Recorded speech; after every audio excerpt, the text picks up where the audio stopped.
नमस्कार, मैं हूं बालकृष्ण फरेजा। आप देख रहे हैं डेली लाइव। आइए नजर डालते हैं आज के मुख्य समाचारों पर। जर्जर सड़कों के पुनर्निर्माण की मांग, माकपा सहित विभिन्न संगठनों के पदाधिकारियों ने पीडब्ल्यूडी अध्यक्ष अभियंता को सौंपा ज्ञापन। बीएसआर की दरें रिवाइज करवाने की मांग, जोधपुर डिस्कॉम ठेकेदारों ने शुरू किया धरना। पात्र होने के बावजूद प्रधानमंत्री आवास योजना से नाम काटने का आरोप, विधवा महिला ने बीडीओ को सौंपा ज्ञापन। छठ महोत्सव पर 1 दिवसीय अवकाश घोषित करने की मांग, पूर्वांचल युवा समिति सदस्यों ने जिला कलेक्टर को सौंपा ज्ञापन। दलित वर्ग पर अभद्र टिप्पणी करने वालों के खिलाफ कार्रवाई की मांग, बसपा कार्यकर्ताओं ने जांच अधिकारी को सौंपा ज्ञापन। और अब समाचार विस्तार से। जोधपुर विद्युत वितरण निगम से जुड़े निर्माण कार्य के ठेकेदारों ने बीएसआर की दरों को रिवाइज करने की मांग को लेकर विभाग के समक्ष धरना आरंभ किया। हमारी मांगे पूरी करो, ठेकेदार यूनियन जिंदाबाद। हमारी मांगे पूरी करो, ठेकेदार यूनियन जिंदाबाद। हमारी मांगे पूरी करो। जोधपुर डिस्कॉम की मनमानियों के विरोध में सोमवार को ठेकेदार संघ ने विद्युत विभाग के अधीक्षण अभियंता कार्यालय के समक्ष बेमियादी धरना शुरू कर दिया।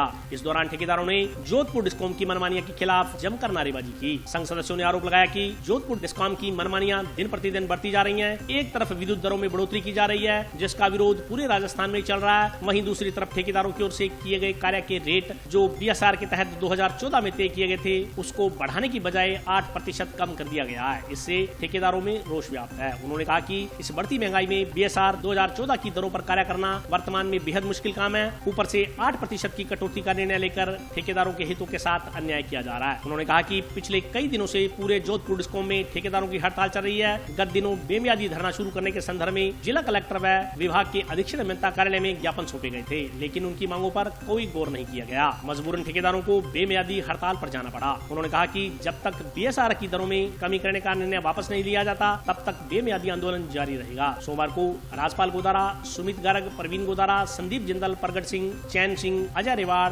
बबलू गर्ग, प्रिंस, हयात सिंह, टिक्कूराम, सुरेंद्र सिंह, राज सिंह सहित अन्य ठेकेदार धरने पर बैठे। एसई ऑफिस हनुमानगढ़ के बाहर हनुमानगढ़ जिले के सभी ठेकेदारों द्वारा धरना लगाया गया है। इस धरने का मुख्य कारण ये है कि डिस्कॉम द्वारा जो हमारे से काम करवाए जाते थे, जो भी हमारे को टेंडर प्रक्रिया होती थी, उसके अंदर 2014 की बीएसआर जो लागू थी उसके रेट दिए जाते थे। अब डिपार्टमेंट द्वारा हमें विवश किया जा रहा है कि आप उसके -8% के ऊपर कार्य करोगे, जो कि संभव नहीं है। 2014 की जो बीएसआर लागू हुई थी, आज 2020 हो गया, उसके अंदर रेटों की कोई बढ़ोतरी नहीं की गई है। 2014 के अंदर डीजल के रेट 61 रुपये थे, आज डीजल के रेट 86 रुपये हो चुके हैं, जिसके अंदर की 40% की बढ़ोतरी हो चुकी है। जो केंद्र सरकार द्वारा मिनिमम मजदूरी का मिनिमम वेजेस तय किया जाता है, 2014 के अंदर वो 209 रुपये था, जो आज 249 रुपये हो चुका है, उसके अंदर 20% की बढ़ोतरी हो चुकी है।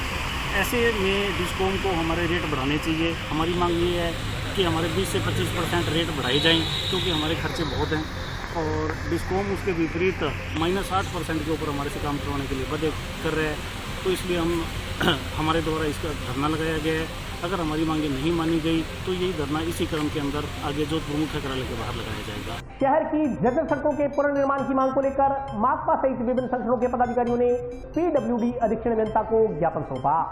सड़कें ठीक करो, ठीक करो, ठीक करो। इंकलाब जिंदाबाद, जिंदाबाद, जिंदाबाद। एससी मुर्दाबाद, मुर्दाबाद, मुर्दाबाद।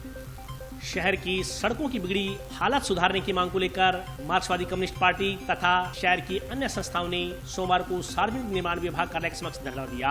धरना प्रदर्शन में शामिल नागरिकों ने कहा कि शहर की 70% सड़कें आज बुरी हालत में टूटी हुई हैं। शहर के नागरिक सड़कों को दोबारा बनाने की मांग कर रहे हैं, लेकिन सार्वजनिक निर्माण विभाग के अधिकारी बजट नहीं होने का रोना रोते हुए सड़कें नहीं बना रहे। उन्होंने कहा कि टूटी सड़कें दोबारा बनाने की जगह गड्ढों में ईंट पत्थर भरकर मात्र खानापूर्ति की जा रही है। रोजाना इन सड़कों पर हादसे हो रहे हैं। विभाग ने करीब 1 माह पहले कहा था कि 1 माह के दौरान शहर की जर्जर सड़कों का निर्माण करवा दिया जाएगा, लेकिन 1 माह बीतने के बाद भी अधिकारी अपने वायदे पर खरे नहीं उतरे। अधिकारियों का एक ही जवाब होता है कि सरकार की तरफ से बजट नहीं आया। इसका खामियाजा शहर के लोगों तथा वाहन चालकों को भुगतना पड़ रहा है। जंक्शन के भगत सिंह चौक से लेकर संगरिया मार्ग तक, बस स्टैंड से लेकर ओवरब्रिज तक, सूरतगढ़ रोड पर माता बचनी देवी हॉस्पिटल से लेकर मित्तल फ्लोर मिल तक की सड़कें पूरी तरह जर्जर हो चुकी हैं। इस पर वाहन चलाना खतरे से खाली नहीं है। बरसात के बाद यह सड़कें तालाब का रूप धारण कर लेती हैं। है, जिससे नागरिकों को परेशानी होती है। इस दौरान गेट पर ज्ञापन लेने आए पीडब्ल्यूडी के अध्यक्ष अभियंता गुरनाम सिंह ने नागरिकों को बताया कि मंगलवार शाम को मुख्यमंत्री ऑनलाइन बैठक लेंगे। इसमें प्रपोजल बनाकर सरकार को भेजा जाएगा। अगर प्रपोजल पास होता है तो बजट आते ही शहर की सड़कों का निर्माण दोबारा करवाया जाएगा, नहीं तो विभाग की ओर से इनका पेचवर्क का कार्य करवाया जाएगा। वो शोरूम वाले कहने लगे हमारे को कि आप भाई साहब ये लाखों रुपया लगा करके हमने शोरूम बढ़ाया, हमने अब इसका जो शो बनाई है, लेकिन अगर सामने देखें तो ये नर्क भरी सड़क है। इसको देख करके यानी हमें भी बड़ी शर्म आती है, ताकि ये इतने बड़े शोरूम है उसको भी वो देखें तो हमें भी शर्म आती है। बारिश के दिनों में उस पर पूरा पानी भर जाता है, लेकिन इनको क्यों नहीं रहती।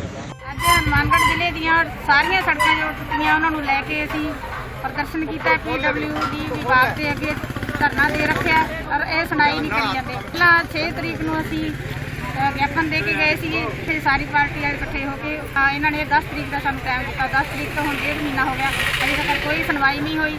ਸੜਕਾਂ ਬੁਰੀ ਹਾਲਤ ਹੈ, ਸਾਰੀਆਂ ਟੁੱਟੀਆਂ, ਖੱਡੇ ਪਏ ਹੋਏ ਆ, ਬਰਸਾਤ ਦਾ ਪਾਣੀ ਫਿਰ ਜਾਂਦਾ ਹੈ, ਆਉਣਾ ਜਾਣਾ ਬਹੁਤ ਸਾਨੂੰ ਸਾਰਿਆਂ ਨੂੰ ਮੁਸ਼ਕਲ ਹੋ ਰਿਹਾ।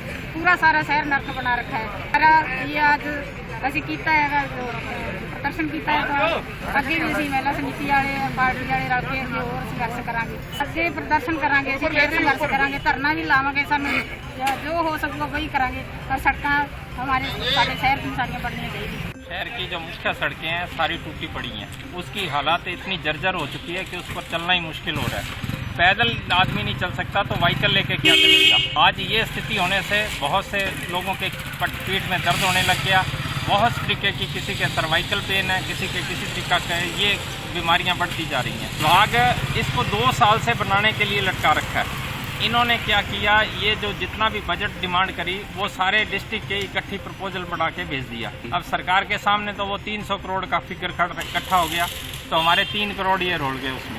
अगर ये चाहते तो ये आवश्यक जरूरी सेवा किसको अलग से बजट इसका सैंक्शन होकर आ सकता था, परंतु इन्होंने कभी प्रयास ही नहीं किया। ये चाहते थे कि भी सारों का इकट्ठा ही हो और नहीं तो बंद हो। ऐसा नहीं हो सकता कि सरकार कोई पैसा ना दे। छोटे मोटी आवश्यकताएं होती हैं, उनको पूर्ति करती आती है, हर सरकार करती है, इनको भी करवाना चाहिए था, लेकिन यहाँ से कोई ऐसा प्रपोजल नहीं मिला। 2-3 दिन पहले हम कलेक्टर साहब महोदय से भी इसके लिए आवेदन करके आए थे कि भी इनका सुधार करवाया जाए, तो उन्होंने इनको भी एक्शन लिया भी ये क्यों नहीं हो रहा, लेकिन हल निकालने का प्रयास नहीं हो रहा। और आज हमने देखा कि लिपापोती हो रही है, इस पर थोड़ा थोड़ा मुरम सा डालकर और उसको खड्डे को प्लेन करने की कोशिश की जा रही है, जिससे कोई हल नहीं निकलेगा। तो हमने कहा था इसका अस्थायी हल भी कोई ऐसा निकालना चाहिए कि कम से कम वो 3 महीने तक हमारे को डिस्टर्ब ना करे, और 3 महीनों के पीरियड में आप अपनी कार्रवाई करके और इसका पैसा अलग से मंगवा लो। तो ये आश्वासन दिया कि हम इसका पैसा जल्द मंगवा लेंगे और अस्थायी रूप से इसको सही कर देंगे एक बार, ताकि इसके अंदर आपको चलना फिरना मुश्किल ना हो। शहर की जहाँ तक टूटी हुई सड़कें, इसमें हमारे ये अम्बेडकर सर्कल से तिलक सर्कल में पैच मरम्मत का कार्य चालू है और 1-2 दिन में इस रोड का नीला फटे का कार्य हो जाएगा। जहाँ तक राजीव सड़क का है, गंगानगर रोड की बात है, इसका टेम्परेरी रूप से एक बार इसका खड्डे भरवा के स्मूथ कर देंगे, लेकिन इसकी सबकट्टी 2 करोड़ से लाख आई थी, जो नॉन स्टार्ट की कैटेगरी में होने के कारण ये काम स्टार्ट नहीं हो पाया।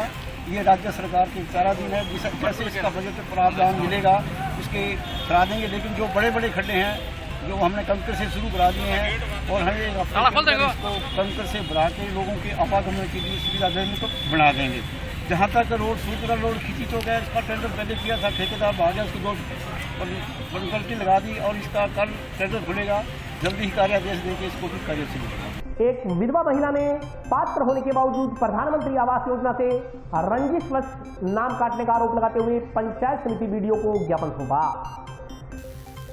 एक विधवा महिला ने द्वेष भावना के चलते पंचायत की ओर से प्रधानमंत्री आवास योजना के पात्रों की सूची से उसका नाम काटने का आरोप लगाते हुए योजना का लाभ दिलवाने की गुहार लगाई है। विधवा महिला ने इस संदर्भ में सोमवार को ग्रामीणों के साथ पंचायत समिति कार्यालय पहुंच विकास अधिकारी को ज्ञापन सौंपा। इस मौके पर ग्राम पंचायत मुंडा की रहने वाली विधवा महिला प्रीतो पत्नी कश्मीर सिंह रायसिक ने बताया कि उसके पास रहने के लिए मात्र कच्चा मकान है, वह भी जर्जर अवस्था में है। प्रधानमंत्री आवास योजना की सर्वे सूची में उसे मकान स्वीकृत हो गया था, उसके पश्चात पंचायत की ओर से उसे लिखित में शपथ पत्र भी ले लिया गया था। साथ ही अन्य खानापूर्ति भी करवा ली गई थी, परंतु पंचायत की ओर से उसे मकान बनाने के लिए योजना के तहत स्वीकृत राशि नहीं दी गई। बाद में उसे अपात्र बताकर उसका नाम सूची से हटा दिया गया, जबकि ग्राम पंचायत की ओर से जमीन वाले व पक्के मकान वाले लोगों को योजना से लाभान्वित करते हुए मकान बनाने के लिए राशि स्वीकृत करवा दी गई है। विधवा महिला ने आरोप लगाया कि पंचायत ने द्वेष भावना के चलते उसका नाम सर्वे सूची से काट दिया और केवल निजी व्यक्तियों को लाभ पहुंचाने के लिए उन्हें राशि दे दी गई। उक्त विधवा महिला ने इस प्रकरण की जांच कर न्याय दिलवाने की गुहार लगाई है। घर देख लियो, हमारा कच्चा मकान है, फोटो करे हुए पंचायत समिति में, ठीक है। काम 3 नंबर पूछ लियो। हाँ, लोन पास होया है, स्टाम्प लग रहा है मेरा। हाँ, नाम काट दिया कि अब नहीं आएगा। हमने मिलना चाहता है लोन बड़े गरीब। हाँ, गरीब है नहीं। ये ग्राम पंचायत मुंडा की विधवा महिला है और इसके कच्चा मकान है। पात्रता सूची में 47 नंबर पर इसका नाम था और बाद में इसको अपात्र कर दिया गया, जिसकी जांच की जाए मौके पर। और जिसके पक्के मकान है उनको पुनः पक्के मकान प्रधानमंत्री आवास का लाभ दे दिया है। और ये गरीब आदमी है, जगह जगह रो रहे हैं। कलेक्टर साहब को भी दे के आए हैं, अभी वीडियो से मिलेंगे। और इसके मकान की जांच होनी चाहिए। जिनको पक्के मिले हैं उनके पहले उनको भी पक्के मकान दे दिए हैं, और जिसके कच्चे थे एक मकान है जो आए दिन बरसात में अपने चारों तरफ घटना हो रही है जिसमें मकान गिर रहे हैं, तो इस औरत को भी पक्के मकान का लाभ दिया जाना उचित है। तोला धान का श्रमिकों ने कृषि अध्यादेशों के विरोध में कृषि उपज मंडी समिति सचिव को ज्ञापन सौंप मंगलवार से हड़ताल पर जाने की चेतावनी दी है। केंद्र सरकार द्वारा पारित किए गए 3 अध्यादेशों के विरोध में सोमवार को तोला एसोसिएशन के बैनर तले कृषि उपज मंडी समिति के सचिव को ज्ञापन सौंपा गया। एसोसिएशन पदाधिकारियों ने बताया कि केंद्र सरकार द्वारा पारित किए गए अध्यादेशों से न केवल किसानों और व्यापारियों को कठिनाइयों का सामना करना पड़ेगा, बल्कि इससे श्रमिक वर्ग भी बेरोजगार की चपेट में आ जाएगा। उन्होंने बताया कि कृषि अध्यादेशों के विरोध में जिले की सभी मंडियों के श्रमिक 15 सितंबर को 1 दिवसीय हड़ताल पर रहेंगे। इस दौरान मंडियों में तुलाई का काम नहीं किया जाएगा। एसोसिएशन पदाधिकारियों का कहना है कि समर्थन मूल्य पर खरीदे जाने वाली जिंसों की तुलाई व सफाई मंडी यार्ड में मंडी के अनुज्ञा पत्रधारियों से करवाने एवं नरमा की तुलवाई मंडी में ही करवाने की मांग ज्ञापन के जरिए की गई है, ताकि श्रमिकों को रोजगार मिल सके। मांग तो सर जी हमारी ये है कि जो सरकार ने जो काला कानून जो लागू किया है, इस हटाने की मांग है। ये काला कानून लागू हो गया तो हम बेरोजगार हो जाएंगे, व्यापारी वर्ग भी बेरोजगार हो जाएगा, मजदूरी वर्ग हो जाएगा। और जो सबसे बड़ी समस्या आती है ये किसान की, तो इसके अंदर किसान का और मंडी का एक रिश्ता है ये कि क्योंकि किसान माल लेके आता है मंडी के अंदर, वो अपने बेच के अपनी रकम अपने ले जाता है। तो किसान ही नहीं आएगा और व्यापारी नहीं रहेगा तो मजदूरों को क्या होगा? मजदूरों में तो बहुत बुरा हाल होगा। अगर ये काला जो उन्होंने भेजा है तो ये वापस नहीं लिया तो ये आंदोलन है, हम इसे तेज से तेज ज्यादा करेंगे। दलित वर्ग पर अभद्र टिप्पणी करने वालों के खिलाफ कार्रवाई की मांग को लेकर सोमवार को बहुजन समाज पार्टी कार्यकर्ताओं ने जांच अधिकारी को ज्ञापन सौंपा। सोशल मीडिया पर जाति सूचक गालियां निकाल मान सम्मान को ठेस पहुंचाने के संदर्भ में दर्ज मामले में आरोपी को गिरफ्तार करने की मांग को लेकर बहुजन समाज पार्टी कार्यकर्ताओं ने सोमवार को SC/ST सेल CO प्रशांत कौशिक को ज्ञापन सौंपा। DSP से मेरे बसपा कार्यकर्ताओं ने बताया कि 4 सितंबर को काशीराम पुत्र बुद्धाराम मेघवाल निवासी वार्ड नंबर 12 गाँव जोड़किया ने जंक्शन थाना में मामला दर्ज करवाया था कि गाँव के ही कुछ लोग उसे फोन पर धमकियां देकर उसे जाति सूचक गालियां निकाल रहे हैं। आरोपी आए दिन फोन पर गलत भाषा का इस्तेमाल करते हुए उसे धमका रहे हैं। उन्होंने कहा कि इस बातचीत का ऑडियो सोशल वीडियो पर भी वायरल हो गया। उक्त आरोपियों ने मोबाइल फोन से मौखिक शब्दों के जरिए अनुसूचित समाज को अपमानित किया। मामला दर्ज होने के बाद इस मामले की जांच पूरी कर ली गई है, किंतु अभी तक आरोपी को गिरफ्तार नहीं किया गया है। उन्होंने आरोप लगाया कि आरोपी दबंग व ऊंची रसूख वाले व्यक्ति हैं जो परिवादी व उसके परिवार पर राजीनामा करने के लिए दबाव बना रहे हैं। परिवादी को डराया तथा धमकाया जा रहा है। पार्टी कार्यकर्ताओं ने चेतावनी दी कि अगर आरोपी को शीघ्र गिरफ्तार नहीं किया गया तो बसपा व्यापक स्तर पर प्रदर्शन करने को मजबूर होगी। ज्ञापन देने वालों में लालचंद वर्मा, प्रेमराज नायक, कुलदीप ओलक, काशीराम, देवेंद्र, महावीर सेठजीपुरा सहित अन्य कार्यकर्ता शामिल थे। जोड़किया गांव में एक असामाजिक तत्व सरपंच पुत्र ने दलित समाज को, पूरे समाज को प्रताड़ित करने के लिए फोन पर अपशब्द बोले। उस मांग को लेकर के हमने SC/ST CO का घेराव किया और यहाँ का जो CO है वो हमें गुमराह कर रहा है, और अगर इसी तरह ये गुमराह करता रहा तो हम इसकी बात को मानने वाले नहीं है। तुरंत प्रभाव से उस व्यक्ति को गिरफ्तार नहीं किया गया तो आने वाली इसी 18 तारीख को कलेक्ट्रेट का घेराव पूरे बहुजन संगठनों के साथियों को लेकर के बड़े लेवल पे हमारा घेराव किया जाएगा और हमारा घेराव तब तक चलेगा जब तक उस आरोपी को गिरफ्तार नहीं किया जाता। जो जोड़किया में पूर्व सरपंच के पुत्र द्वारा जो अनुसूचित जाति के लोगों को जो अपशब्द कहकर जो गालियां दी गई है, उसमें उचित कार्रवाई को मांग को लेकर के हम आज श्री प्रशांत कौशिक ST/SC सेल के डिप्टी साहब से हमने बात की है। उन्होंने हमें आश्वासन दिया है कि जल्दी से जल्दी आरोपियों को गिरफ्तार कर उचित कार्रवाई की जाएगी। अगर उन पर कार्रवाई नहीं की गई तो बहुजन समाज पार्टी बहुत बड़े आंदोलन के रूप में इस कार्रवाई को तेजी से बढ़ाने के लिए आंदोलन करेगी। यह सब जिम्मेवारी प्रशासन की होगी। और अभी वक्तव्य ब्रेक का, हाजिर होता हूं छोटे से ब्रेक।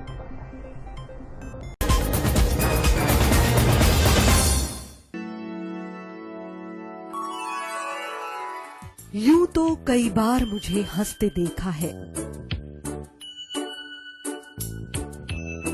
पर ये हंसी कुछ और है। ये गहना मुझ पर जचता है, पर ये महज एक गहना नहीं, ये रूपरेखा है मेरे मन की, हंसती खिलखिलाती लहरों की, जो आतुर थी अब तक मुझ पर सजने को। इसलिए ये गहना ही मेरा सच्चा श्रृंगार है, श्रृंगार है, श्रृंगार है।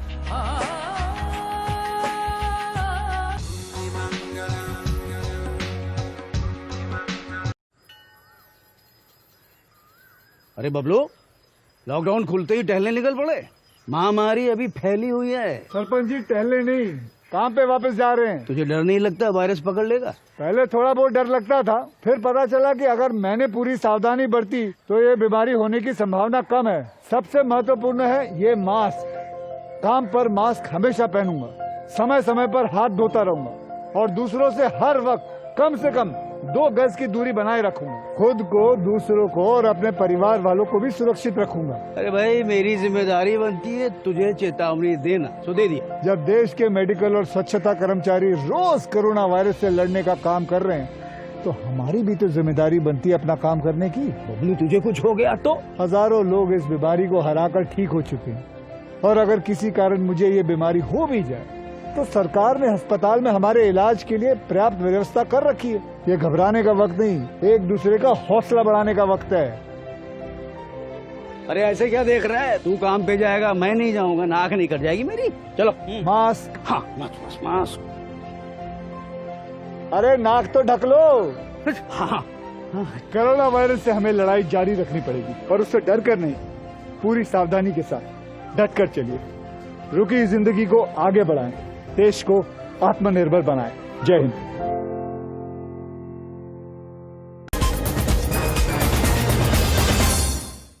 ब्रेक के बाद स्वागत है। आइए नजर डालते हैं अगले समाचारों पर। जलदाय विभाग के कर्मचारियों ने वेतन कटौती के आदेश वापस लेने की मांग को लेकर जिला कलेक्टर को ज्ञापन सौंपा। देश के हित में करेंगे काम, काम करेंगे पूरे दाम। देश के हित में करेंगे काम, काम करेंगे पूरे दाम। जलदाय तकनीकी कर्मचारी संघ ने सोमवार को भारतीय मजदूर संघ के बैनर तले जिला कलेक्टर को मुख्यमंत्री के नाम का एक ज्ञापन सौंपा। ज्ञापन में राज्य कर्मचारियों का एक दिन का वेतन काटने एवं उपार्जित अवकाश के नकदीकरण पर रोक हटाने का विरोध किया गया है। ज्ञापन में कहा गया है कि राजस्थान जलदाय कर्मचारी महासंघ द्वारा 11 सूत्रीय मांगों के संदर्भ में ज्ञापन सौंपा गया था, मगर उस पर अभी तक कोई कार्रवाई नहीं की गई। ज्ञापन में उपार्जित अवकाश के नकदीकरण पर रोक हटाते हुए पुनः आदेश प्रसारित करने, जलदाय विभाग को पुलिस विभाग, स्वास्थ्य विभाग, नगर निगम आदि विभागों की भांति आवश्यक सेवाओं में शामिल करने, विभाग में 10वीं पास योग्यता अनुसार शेष रहे सहायकों को स्टोर मुंशी पद का लाभ देने सहित अन्य मांगों का उल्लेख किया गया है। ज्ञापन देने वालों में अमर सिंह, इंद्राज घोटिया, मनीराम शर्मा, रेशम सिंह, बलविंदर सिंह, मोमन चंद, मोहम्मद सुभान, रमजान खां, मोहनलाल, गुरसेवक सहित अन्य कर्मचारी मौजूद थे। हम लोग वाटर वर्क्स विभाग को भी, पुलिस विभाग, स्वास्थ्य विभाग, नगर निगम के तहत जलदाय विभाग को भी अति आवश्यक सेवाओं में लिया जाए और हमारे एक दिन का अवकाश काटे जा रहा है वो बंद किया जाए। हमारी 11 सूत्री मांग को लेकर हम परम आदरणीय मुख्यमंत्री महोदय जी को श्रीमान कलेक्टर महोदय द्वारा ज्ञापन प्रस्तुत कर रहे हैं, जिसमें सरकार ने हमारे कार्य को कम करते हुए कार्य दबाव ज़्यादा हो रहा है और वेतन कटौती की जा रही है। जब जब सरकार हमारी मांगों को नहीं मानेगी, भारतीय मजदूर संघ के द्वारा हम लोग हमारी मांगों को मनवाते रहेंगे और सरकार पर दबाव बनाते रहेंगे। राजस्थान पूर्वांचल युवा समिति सदस्यों ने मुख्यमंत्री के नाम का ज्ञापन जिला कलेक्टर को देकर छठ महोत्सव पर 1 दिवसीय अवकाश घोषित करने की मांग की है। छठी मैया की जय, सूर्यनारायण देवता की जय, छठी मैया की जय। छठ पूजा पर राजस्थान में 1 दिवसीय अवकाश घोषित करने की मांग को लेकर सोमवार को राजस्थान पूर्वांचल युवा समिति के सदस्यों ने जिला कलेक्टर को ज्ञापन सौंपा। ज्ञापन के अनुसार पूर्वांचल मूल के लोगों के लिए छठ पूजा विशेष महत्व रखता है और इस दिन भगवान सूर्य की पूजा की जाती है। यह पूजा लगातार 3 दिन तक चलती है। ज्ञापन के अनुसार राजस्थान में लाखों करोड़ों की तादाद में पूर्वांचल वासी निवास कर रहे हैं, जो प्रदेश को अग्रणी राज्य बनाने के लिए समर्पित भाव से अपनी भूमिका निभा रहे हैं। ज्ञापन के अनुसार कई राज्यों में छठ पर्व पूजा के दिन सार्वजनिक अवकाश घोषित किया हुआ है। यदि पूर्वांचल वासियों की भावनाओं को ध्यान में रखते हुए राजस्थान में भी 1 दिवसीय अवकाश घोषित किया जाए तो ये बहुत ही अच्छा होगा। इस दौरान ज्ञापन देने वालों में पूर्वांचल समिति के दर्जनों सदस्य मौजूद रहे। राजस्थान पूर्वांचल युवा समिति के तमाम साथियों ने आज सीएम साहब के नाम कलेक्टर साहब के मार्फत एक ज्ञापन सौंपा है। हम लोगों ने ज्ञापन में मांग करी है कि चूंकि राजस्थान में बहुतायत करोड़ों की लाखों की संख्या में यहाँ पूर्वांचल मूल के लोग हैं और यहाँ छठ महोत्सव है, बहुत ही श्रद्धा और बहुत ही उमंग से यहाँ छठ महोत्सव मनाया जाता है। जबकि न कि पूर्वांचल मूल के लोग बल्कि स्थानीय लोग, जिसमें सिख भी हैं, कुछ यहाँ तक कि मुस्लिम भी साथी हैं, लोकल लोग हैं जो छठ की जो पूजा है, पूजा अर्चना करते हैं, विधि विधान से करते हैं। क्योंकि ये जो सूर्य नारायण देवता का ये पूजा होती है, तो हमारी एक पूर्वांचल मूल लोगों की एक शुरू लंबे समय से हमारी मांग रही है कि आप सीएम साहब से हमारी मांग है कि छठ पूजा के अवसर पे 1 दिवसीय आप अवकाश घोषित करें और निश्चित तौर पे इसमें जो पूर्वांचल मूल के लोग हैं उनका कहीं न कहीं मान सम्मान होगा और हमारी ये मांग है कि आप इस पर गौर करें। जिला अस्पताल के नजदीकी दुकानदारों ने प्रमुख शिक्षा अधिकारी को ज्ञापन देकर अस्पताल के सामने पार्किंग की स्थायी व्यवस्था करने की मांग की है।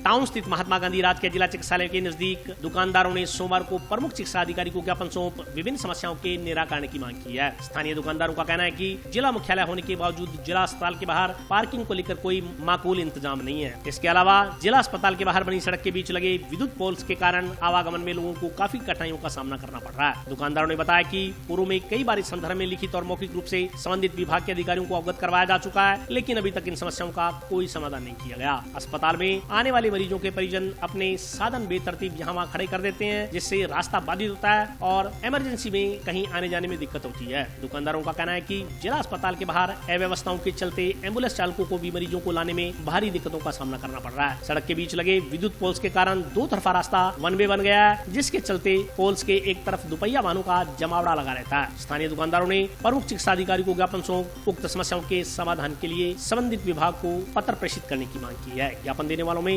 आकाश सैनी, प्रकाश, रूबल, मदन, बुकन, गगन सिंह, मंगतराय सहित अन्य दुकानदार शामिल थे। पीएमओ साहब के पास गए थे। हमारे यहाँ दुकानों के सामने व्हीकल बहुत ज़्यादा खड़े रहते हैं, इसमें एक दूसरे वाले कहीं पर आगे बढ़े हुए उनसे इस जगह पर तो व्हीकल रुकते उनके लिए समस्या है बहुत ज़्यादा है। इसका समाधान के लिए जो पोल है वो सही नहीं लगे जुड़ी बात कि तो उसमें व्हीकल नहीं खड़े होते सही तरीके से, बाहर से आने वाले लोगों को खड़े रहने की जगह नहीं है। मुख्य रास्ते जैसे एम्बुलेंस निकलना पड़ती है और आती है, जाने पर मिल जाता है, बाहर से पीएमओ साहब को दिया उधर कराने के लिए किया कर दिया। पीएमओ साहब ने सोशल लिया है, हम डॉक्टर साहब से बात करेंगे। ये जो हॉस्पिटल के सामने जो रोड है वो खंभों की वजह से आज ना तो एक तरफा रही है ना 2 तरफा। जो रोड के बीच में खंभे हैं उनकी आड़ में जो हॉस्पिटल में मरीज आते हैं, उनके जो गार्जियंस आते हैं वो अपनी बाइक या दूसरे साधन खड़े करके चले जाते हैं, जिसके कारण काफ़ी समस्या होती है। कई बार एम्बुलेंस वगैरह फंस जाती है तो मरीजों को काफ़ी दिक्कतों का सामना करना पड़ रहा है। तो हमने पीएमओ को ज्ञापन देकर ये मांग करी है कि ये जो खंभे हैं इनको रोड के बीच में से उखाड़ के साइड में लगाया जाए और जो है जो साधनों को रोकने की जो है उचित व्यवस्था की जाए। यहाँ ये सड़क के बीच में जो पोल लगे हुए हैं उनसे यातायात बाधित होता है, इसलिए काफ़ी बार ये अवगत कराया जा चुका है प्रशासन को और बिजली बोर्ड को भी। पर ये हटाए नहीं गए हैं। इससे कई बार एम्बुलेंस का मार्ग भी अवरोध होता है, तो इसको हटाना चाहिए। नगर पालिका से ये अनुरोध है कि यहाँ लोग बेतरतीब तरीके से साधन खड़े कर देते हैं, तो इसलिए दोपहिया और चौपहिया वाहन, तो इसके लिए या तो कोई निःशुल्क पार्किंग व्यवस्था की जाए, नहीं तो इन साधनों के खड़े करने की जगह कहीं और शिफ्ट किया जाए, क्योंकि यहाँ से ये सड़क अवरुद्ध न हो। टाउन स्थित वार्ड संख्या 34 में घरों के ऊपर से गुजर रही 11 kV की विद्युत लाइनें वार्डवासियों के लिए परेशानी का सबब बनी हुई हैं। विद्युत लाइनों की चपेट में आने से कई वार्डवासी घायल हो चुके हैं। टाउन स्थित वार्ड संख्या 34 के लोग घर की छतों पर लटक रही विद्युत विभाग की 11 kV की बिजली की तारों से काफी परेशान हैं। वार्डवासियों ने बताया कि आए दिन छतों पर लटक रही ये तारें यहां के निवासियों के सरों को छूते हुए आमजन को घायल कर रही हैं। वार्डवासियों ने कहा कि इस दौरान कई लोगों की जान जाते जाते बची है। वार्डवासियों ने एक बच्ची के बारे में बताते हुए जानकारी दी कि वार्ड के ही रहने वाली 8 वर्षीय बच्ची 11 kV की विद्युत लाइन की चपेट में आ गई थी। लाइन की चपेट में आने से बच्ची की जान तो बच गई, मगर वह सारी उम्र के लिए अपंग हो गई। उन्होंने बताया कि 11 kV की तारों के घर के बहुत ज्यादा नजदीक होने से कई बार इन तारों की वजह से विद्युत लाइन की चपेट में आई 8 वर्षीय राधिका नाम की बालिका बेहद निर्धन परिवार से है। राधिका के पिता रामजस दिहाड़ी मजदूरी कर अपना और अपने परिवार का भरण पोषण करते हैं। करंट लगने के बाद राधिका की जान तो बच गई, लेकिन 8 वर्षीय बालिका जिंदगी भर के लिए अपाहिज हो गई। करंट की चपेट में आने से राधिका का पांव भी बुरी तरह से जल गया। राधिका के पिता ने जैसे तैसे पैसे का जुगाड़ कर उस बच्ची का ऑपरेशन तो करवा दिया, लेकिन अभी भी पांव की सर्जरी धन के अभाव में रुकी हुई है। राधिका के परिजनों ने बताया कि राधिका दोपहर के समय अपने दोस्तों के साथ पड़ोसियों की छत पर खेल रही थी। अचानक वह 11 kV की विद्युत लाइन की चपेट में आ गई। इसके बाद आस पड़ोस के लोगों ने दौड़कर उसकी जान बचाई। करंट लगने के बाद राधिका का एक हाथ बुरी तरह से झुलस गया। करंट का प्रवाह एक पांव से होकर गुजरा, जो 70% जल चुका था। इसके बाद परिजन राधिका को अस्पताल लेकर गए। वहाँ चिकित्सकों ने बताया कि बच्ची का एक हाथ काटना पड़ेगा। इसके बाद जैसे तैसे सर्जरी के लिए परिजनों ने आर्थिक मदद जुटाई, लेकिन हाथ की सर्जरी करने के बाद डॉक्टर्स का कहना था कि पांव की सर्जरी करना भी बेहद जरूरी है। पीड़ित परिवार की आर्थिक स्थिति बेहद नाजुक है। ऐसे में 8 वर्षीय राधिका के इलाज के लिए आर्थिक रूप से सक्षम नहीं होने के कारण परिजनों ने प्रशासन से आर्थिक मदद की गुहार लगाई है। इसके अलावा वार्डवासियों ने घर की छतों के ऊपर लटक रही विद्युत तारों को कसने तथा इसे ऊंचाई पर स्थापित करने की मांग की है। जब मैं घर से बाहर निकली तब सामने मैंने लटकी हुई देखी थी, लड़की बिजली में लटकी हुई थी सामने। वहाँ सारे मोहल्ले इकट्ठा किया। 1 तारीख को करीब दोपहर 3 बजे इसको करंट लगा था। फिर हम इसे करंट लगने के बाद इसके हाथों हाथ सरकारी अस्पताल में ले गए इसको। फिर वहाँ पर वो बोल रहे थे भाई इसका हाथ कटेगा। फिर हमने सोचा चलो इधर उधर से पैसे इकट्ठे किए हमने, फिर इसको चावड़ा पे ले गए हम। फिर उधर उन्होंने भोजिया भेज दिया गगनगर, हमें गगनगर। फिर उन्होंने वहाँ पर भी लग गए हमारे 20-25 हज़ार रुपये। रिपोर्ट कराई इसकी। फिर वो बोले थे कि इसका हाथ ही नहीं बचेगा। इसको फिर जयपुर ले गए हम। फिर जयपुर इधर उधर से लोगों को किसी 20 किसी 25 हज़ार किसी से इकट्ठे करके हमने वहाँ पर इसका इलाज करवाया, लेकिन फिर इसका वहाँ से ये हाथ कट गया। फिर इसको हम 5 तारीख को सुबह यहाँ पर लेके आए थे घर पर। दिहाड़ी मजदूरी करते हैं तो 250 रुपये इतने खर्चा है। पैसे किसी रिश्तेदारों में किसी 20 हज़ार मांगे, किसी 25 हज़ार मांगे, किसी उधारे रिश्तेदार मांग के उसको लेके बचे थे। बच्ची का नाम राधिका, 8 वर्ष। प्रशासन से यही मांग करते हैं इसको कुछ ना कुछ मुआवजा मिले कि जो सारी जिंदगी के लिए ये तो बेहताज होगी। तो आज के लिए बस इतना ही। कल फिर हाजिर होता हूँ नए समाचारों के साथ। तब तक के लिए नमस्कार।